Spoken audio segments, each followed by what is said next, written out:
इनके पीछे dog of RSS, dog of Ambani. Akshay Kumar को तो अगर रोड पर दिख जाएगा तो चप्पल से मारेंगे हम, इसी जूता से मारेंगे अक्षय कुमार को, अनुपम खेर को, क्योंकि हाँ बिल्कुल इस चुनाव को मारेंगे, इसी से मारेंगे अनुपम खेर को, अक्षय कुमार को। अब बताइए ना, जो चुनाव के समय बोलता है कि मोदी को वोट दो, हमने मोदी को तो प्रधानमंत्री बना दिया और कि रोड पर है तो हमारे बारे में क्यों नहीं बोलते हो? देखिए किसान रोड पर खड़े हैं तो एक शब्द भी नहीं बोल रहे, बल्कि मोदी के चाटना शुरू कर दिए हैं। कितना चाटोगे भाई तुम, कितना चाटोगे? अरे क्यों नहीं करेंगे नौजवान युवा, देशभक्ति का जो सर्टिफिकेट अंडभट्ट आरएसएस और बजरंग दल के जो लोग देने आते हैं ना, अरे मैं भी ब्राह्मण का बेटा हूँ। जिस धरती पर किसान का रक्त बहे वो शासक हत्या रहा है, इसका पूरा जिम्मेदार नरेंद्र मोदी सर। ये किले तंत्र से कुछ नहीं होगा, ये जनता आवाज है। अरे आओ सीने पे गोली मारो, सरकार तुम्हारी औकात है तो साजिशों से नहीं बुझने वाली। ये आग है किसानों की, ये सरकार को सीधा संदेश। देखते रहिए ना, ऐसा होगा कि देश में अगर कहेगा कि भाजपा का कार्यकर्ता हूं तो लोग मारना शुरू कर देंगे। हाँ ऐसा हाल होगा, कहेगा भाजपा का नेता हूं, तबड़ाक ले तबड़ाक, ले जूता ले जूता ले जूता, ऐसा लोग हो जाएगा। क्यों?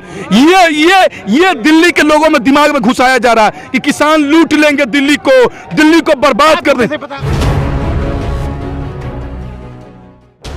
देखिए बिल जो है ये समर्थन केवल अंधभक्त जो है, अंधभक्त वही समर्थन नहीं दे रहे थे। आज देखिए इससे पहले अंतरराष्ट्रीय लेवल पे रेहाना और मियां खलीफा और टुकबर का जब ट्वीट आता है तब ये सरकार के लोग जो यहाँ की देश की बॉलीवुड की जनता है, अक्षय कुमार और इसके बाद ये सुनील शेट्टी, कंगना रनावत, तब इनके मुंह खुल जाते हैं। तब इनका किसानों के प्रति आज 70 दिन से किसान बैठा हुआ है, तब इनकी कोई संवेदना नहीं होती है। ये सरकार में जो लोग बैठे हुए हैं ये सिर्फ और सिर्फ तुष्टीकरण की। आप समझिए रेहाना जैसा हेल्पिंग पीपल कौन होगा जो कोरोना लॉकडाउन में इतने गरीबों को इतने खाना बांटने के वक्त तब ये सरकार नहीं देखी, तब इस गोदी मीडिया और जो हमारे गोदे पत्रकार हैं इनको नहीं तब देखा गया। ये कैसी सरकार है? ये आप देखिए IT सेल में porn star versus pop star दिखाया जा रहा है, मियां खलीफा और रेहाना। अरे उसके तो तलवे नहीं था, जो यहाँ के लोग हैं कंगना रनावत जो कहती है उसको कि ये पॉर्न स्टार है। अरे वो पॉर्न स्टार बहुत पहले काम छोड़ दिया मियां खलीफा ने, आज उसके चरित्र पे कैसे आप आनंद कर सकते हैं? ये सरकार इतनी अंधी हो गई है, गूंगी बहरी। इसके जो आप कंगना रनावत है ना, अगर बैट बॉल खेलूं ना मैं, एक गेंद नाली पे चली जाए तो ये नाली में से गेंद उठा के लाने वाली है, ऐसी कंगना रनावत है ये। इसका कोई अस्तित्व नहीं है। जो अपना घर नहीं बचा पाई उसके घर पे उद्धव ठाकरे ने बुलडोजर करवा दिया, चलवा दिया। वो कहती है कि अरे सही क्यों नहीं, ऐसी जो एक पक्ष सच्चाई नहीं दिखता है। हमारे किसान के ऊपर उपजाए हुए अन्न को खाती है ये, लेकिन गोबर भक्ति करती है। इसका गोबर भक्त काम है और कुछ नहीं है। वही कहने गंदी नाली का कीड़ा है और कुछ नहीं है इसका अस्तित्व। मार्केट में समझिए जो मौजूदा स्थिति है इसकी, आप समझिए जो बाइडेन IMF की कि वो कहते हैं बहुत बढ़िया कृषि। अरे आप अमेरिका में बैठ के यहाँ 1868 रुपए का धान है और 1000 रुपए में किसान बेचने को मजबूर है। आप वहाँ विशेषज्ञ बनने रहे, आइए ना हमारे खेत में कौन गोली है आपको पता चल जाएगा। विशेषज्ञ बनने से नहीं होता है, खेती भी करनी पड़ती है।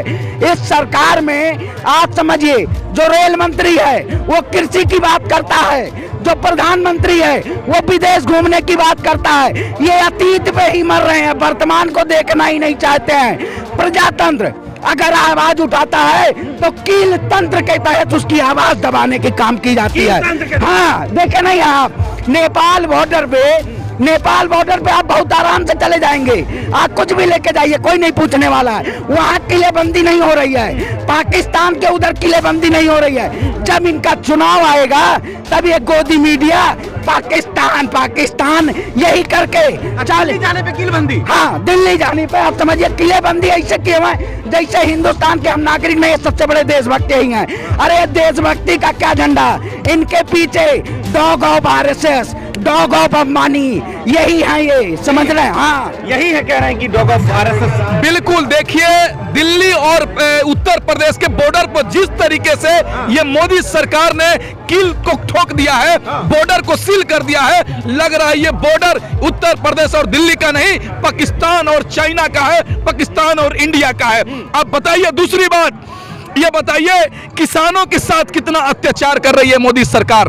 ये किसानों के साथ लगातार अन्याय हो रहा है और किसान अपने हक और अधिकार के लिए आवाज उठा रहे हैं तो उनको गोली चलाया जा रहा है, कील रोका जा रहा है। कहीं ना कहीं ये तनाशाह सरकार है।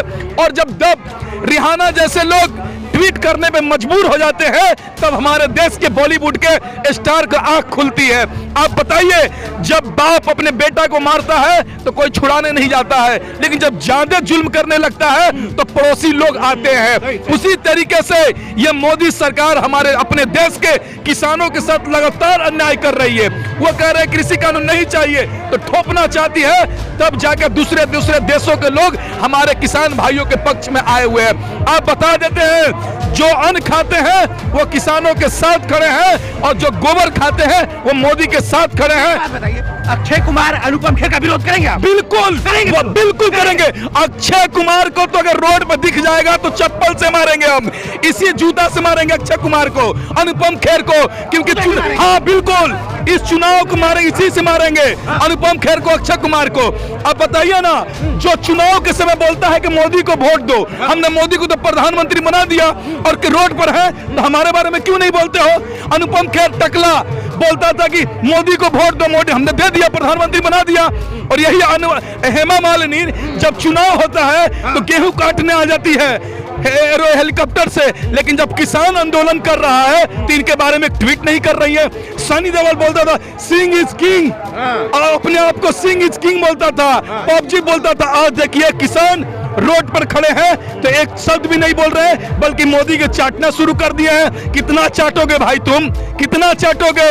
अजय देवगन हम लोगों के वोट से, हम लोग के टैक्स से आज ये अमीर हो गए, लेकिन किसानों के पक्ष में नहीं बोल रहे हैं, बल्कि अडानी और अंबानी और मोदी के चापलूसी कर रहे हैं। इनकी आंखें खुली है बाहर के लोगों। हाँ बिल्कुल, इनको तो शर्म आना चाहिए कि दूसरे देश के लोग किसानों के साथ खड़े हैं, अन्नदाताओं के साथ खड़े हैं, लेकिन ये लोग घर में सोए हुए हैं, पेड़ लगाकर सोए हुए हैं। तब इनको जगाने का काम किया गया था, कम से कम चलिए जग तो गए। अब तो इनको आंख खुली, अब देखते हैं किनके साथ रहते हैं, गोबर खाते हैं या अन्न खाते हैं। अक्षय कुमार अनुपम का करेंगे विरोध? अरे क्यों नहीं करेंगे? नौजवान युवा देशभक्ति का जो सर्टिफिकेट अंडभक्त आरएसएस और बजरंग दल के जो लोग देने आते हैं ना, अरे मैं भी ब्राह्मण का बेटा हूँ। हाँ ठीक है, ये सरकार क्या कहना चाहती है? तुष्ट हिंदू मुस्लिम सिख ईसाई इनको बांटना चाहती है सरकार, सियासत ऐसे कर रही है, इसको लहू पीने की आदत हो गई है। लेकिन ये जब जनता जाग चुकी है, हर किसान हर नौजवान प्रति व्यक्ति जाग चुका है, इस सरकार के खिलाफ एक आवाज बन चुका है। कहते नहीं है सिंहासन खाली करो जनता आ रही है, रामधारी सिंह दिनकर जी की एक कविता है। ये सरकार अगर नहीं समझती है तो वही नारा है, जो धरा पुत्र का वध कर दे वो राजपुरुष नाकारा है। जिस धरती पर किसान का रक्त बहे वो शासक हत्यारा है। इसका पूरा जिम्मेदार नरेंद्र मोदी सरकार है, जो हमारे 150 किसान शहीद हुए हैं। 400 से ज्यादा लोग किसान जो अभी जेलों में इन्होंने बिना एफआईआर के तहत बंद किया हुआ है, उनकी रिहाई और जो तीनों काले कानून आप कोरोना काल में लाए थे, ये कानून तीनों की वापसी, एमएसपी पर गारंटेड कानून, ये सरकार जब तक ये नई तीनों चीजें वो कर देती है और कानून वापस नहीं लेती, ये किले तंत्र से कुछ नहीं होगा। ये जनता आवाज है, अरे आओ सीने पे गोली मारो, सरकार तुम्हारी औकात है तो। हाँ एक सवाल, योगी सरकार और तमाम भारतीय जनता पार्टी के लोगों का कहना है कि जो ब्राह्मण है, क्योंकि आपने ब्राह्मण का जिक्र किया, आप ब्राह्मण हैं तो भाजपा के समर्थक होंगे, ऐसा एक हेडलाइन चलाया जा रहा है। आप ब्राह्मण होकर विरोध कर रहे हैं।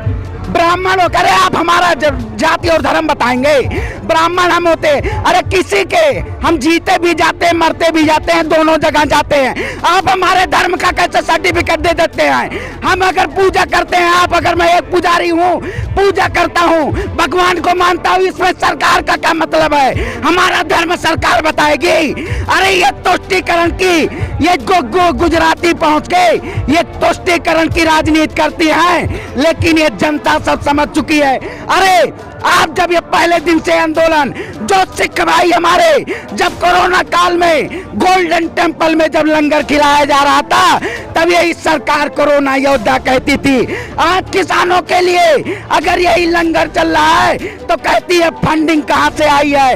अरे जब 2014 में आप अपनी ब्रांडिंग कर रहे थे किसानों पे अत्याचार नहीं होगा प्रचार करते थे, ये अत्याचार दिख रहा है। मैं देश नहीं बिकने दूंगा इन्होंने जो नारा दिया था, आज सारी कंपनियां सरकारी संपत्तियां बेच दी हैं। ये सरकार ऐसी है कि अगर समुंदर को बेचने का काम करेगी, लेकिन मोदी जी कहेंगे इसकी मछलियां मुझे चाहिए, इसका पैसा मुझे चाहिए, क्योंकि मुझे सरकार चलानी है। ये सरकार ऐसी है कि सब कुछ बेचने के लिए और विधायक और सांसद की सैलरी बढ़ाना चाहती है। अनुपम खेर ने कहा कि बाहर के लोगों को कोई हक नहीं बनता है कि देश के आंतरिक सुरक्षा व्यवस्था को छेड़े, यानी कि देश में जो कलह कचकच या जो लोग ट्वीट कर रहे हैं बाहर से, उसको कोई अधिकार नहीं है कि वो हमारे देश में टांग लगाए बीच में। जब अमेरिका में जॉर्ज फ्लॉयड के ऊपर इतना अत्याचार हो रहा था, पुलिस गर्दन पे पैर रखी हुई थी, तब यही सरकार मोदी जी ट्रंप का प्रचार करने जाते हैं। हाबड़ी मोदी अपने प्रचार के लिए इस देश में बुलाते हैं गुजरात में। आप तब आंतरिक मामला कहा था। ये जैसी गोदी मीडिया है, गोदी मीडिया जो काम कर रही है वही है गोदी पत्रकार, जो ये क्या बोल रहे हैं गोदी बॉलीवुड के लोग हैं। इन्होंने तो आप जैसे पत्रकार को नहीं छोड़ा, जरा बच के रहिएगा, क्योंकि मनदीप पुनिया को इन्होंने जेल में डाल दिया। ये सोचते थे मैं बहुत, अरे वो मनदीप पुनिया इतना दिमागदार निकला, वहां जितने किसान बनते न पैरों में लिख के ले आया। अरे इनकी सरकार की ऐसे पोती खुलेगी। आप कभी नरेंद्र मोदी जी से एक बार 7 साल में पूछिएगा प्रेस कॉन्फ्रेंस क्यों नहीं किए हैं, क्यों नहीं प्रेस कॉन्फ्रेंस किए? क्योंकि अगर जब माइक सामने लग जाएगा ना तो बोलती बंद हो जाएगी ये सरकार। हाँ, अंधी बहरी गूंगी सरकार। कोई एक किसान, नौजवान, ये महिला सशक्तिकरण, सभी लोग इसकी आवाज बनेंगे और इस सरकार के खिलाफ इसको उखाड़ फेंकने आवाम पड़ेंगे। 2021 में बंगाल हारेगी, 2022 में उत्तर प्रदेश, पंजाब दोनों, और 2024 में ये दहाई के नीचे से वही रह जाएगा। इसका दहाई का आंकड़ा रह जाएगा। संघर्षों से लिखी गई है ये दास्तां, किसानों की साजिशों से नहीं बुझने वाली। ये आग है किसानों की, ये सरकार को सीधा संदेश है। कह रहे हैं आपके साथी कह रहे हैं कि जवाब नहीं दे पाएंगे नरेंद्र मोदी अगर उनसे सवाल पूछा जाए तो। बिल्कुल, उन्होंने 2014 में चुनाव के समय कहा था कि 2 करोड़ युवाओं को रोजगार दूंगा, महिलाओं को सुरक्षा दूंगा, किसानों की आय दोगुनी करेंगे, देश के व्यापारियों को आगे बढ़ाएंगे, देश के जीडीपी को घटने नहीं देंगे। तो आज तो जो कहेंगे चीजों को उल्टा हो रहा है, तो उनके पास जवाब क्या है? न युवाओं को रोजगार दिए, न महिलाओं को सुरक्षा दिए, देश को आर्थिक तंगी में ला दिए और किसानों की इतना हालत बुरा की है कि वो रोड पे खड़े हो गए। तो मोदी जी के पास शब्द कहाँ है बोलने के लिए? चुनाव में तो कहते थे कि रोजगार देंगे, तो आप चुनाव अपने मैनिफेस्टो पे क्यों नहीं लड़ते हैं? मैनिफेस्टो पर लड़ना चाहिए ना कि हम ये युवाओं को रोजगार दे दिए, महिलाओं को सुरक्षा दे दिए, किसानों को अमीरों कर दिए, 15 लाख रुपया भारत के हर नागरिक के खाते में चल गए। चुनाव में भाषण में क्यों नहीं बोलते हैं? अपनी सभा में ये चीज क्यों नहीं बोलते हैं? कहीं ना कहीं मोदी सरकार के कहे गए वादे फ्लॉप हो गए, जो वादा किया था पूरा नहीं किया, इसलिए तो उनके पास जवाब नहीं है। इसका मतलब ये थोड़ी है कि बंगाल हार जाएंगे, बिल्कुल हारे, उत्तर प्रदेश हार जाएंगे, पंजाब हार जाएंगे। आप देखते रहिए ना, ऐसा होगा कि देश में अगर कहेगा कि भाजपा का कार्यकर्ता हूं तो लोग मारना शुरू कर देंगे। हाँ, ऐसा हल होगा। आप देखते ना रहिए। हरियाणा में क्या हुआ? हरियाणा का सीएम जब एरोप्लेन हेलीकॉप्टर उतार रहा था तो हरियाणा की जनता ने उसको बेरंग लौटा दिया, खदेड़ दिया, उसका मंच तोड़ दिया। यही हाल पूरे देश के भाजपा नेताओं के साथ होने जा रहा है। कहेगा भाजपा का नेता हूं, तबड़ाक ले, तबड़ाक ले, जूता ले, जूता ले, जूता, ऐसा लोग हो जाएगा। क्योंकि ये भाजपा वाले देश के खूबसूरती को खत्म करना चाहते हैं। पहले तो दिल्ली और यूपी में लड़ाना चाहते हैं। ये बॉर्डर क्यों लगाया गया है, कील क्यों ठोका गया है? ये दिल्ली वालों को संदेश दिया जा रहा है कि जो यूपी बॉर्डर पर लोग हैं ना, उत्तर प्रदेश के किसान, दिल्ली आके लूट लेंगे। ये दिल्ली के लोगों में दिमाग में घुसाया जा रहा है कि किसान लूट लेंगे दिल्ली को बर्बाद कर देंगे। आपको अरे क्यों लगाया जा रहा है? इसके वजह से इनको देखिए ये रोड जो था, हमने एक रोड जाम किया है, केवल दोनों रोड छोड़ दिया है जाने आने के लिए। इस पे एम्बुलेंस भी जाता था, लेकिन इसको सब रोड पे क्यों सील किया गया? इसलिए कि दिल्ली के आम नागरिकों को किसानों के प्रति नफरत पैदा करे, भेद पैदा करे। लेकिन भेद पैदा नहीं होगा, पूरे देश की जनता किसान भाइयों के साथ खड़ी है, हम लोग के साथ खड़ी है। हमारी मांग जायज है और आखिरी सांस तक हम लड़ेंगे, मरना पसंद करेंगे, लेकिन देश में ये कृषि कानून लागू होना पसंद नहीं करेंगे। बहुत शुक्रिया, थैंक यू।